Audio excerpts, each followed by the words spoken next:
se queda con estos dos. আমি বারবার চেষ্টা করেছি। আমার যাত্রা শুরু হয়েছিল মেডলাইফ স্টেডিয়ামেই, আর এখানেই আমি শেষ করলাম। এখন সব শেষ। আমি আর কখনোই ফিরবো না ওই হলুদ জার্সিতে।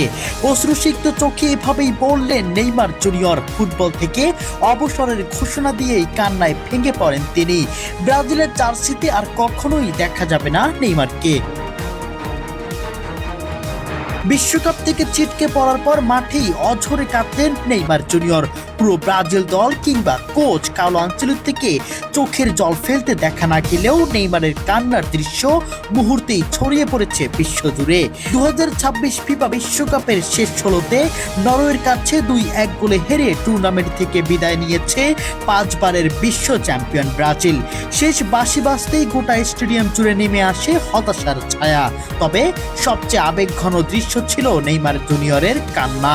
মাঠে উপস্থিত অনেকের নজর কেড়ে নেয় নেইমারের অশ্রুসিক্ত মুখ। সামাজিক যোগাযোগ মাধ্যমে ভাইরাল হওয়া ভিডিওতে দেখা যায় বিশ্বকাপ থেকে বিদায়ের বেদনায় তিনি চোখের জল ধরে রাখতে পারেননি।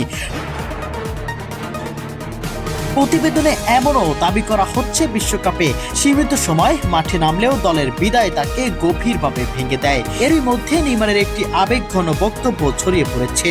সেখানে তিনি বলেন, আমি বারবার চেষ্টা করেছি।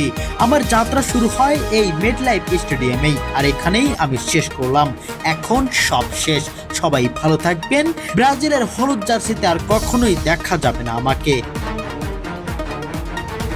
এই কথাগুলোই নিশ্চিত বিশ্বকাপ এবং ব্রাজিল দল থেকে অবসর নিয়ে ফেললেন নেইমার জুনিয়র। আর কখনোই ওই হলুদ জার্সিতে মাঠে দেখা যাবে না ফুটবলের রাজপুত্র নেইমারকে।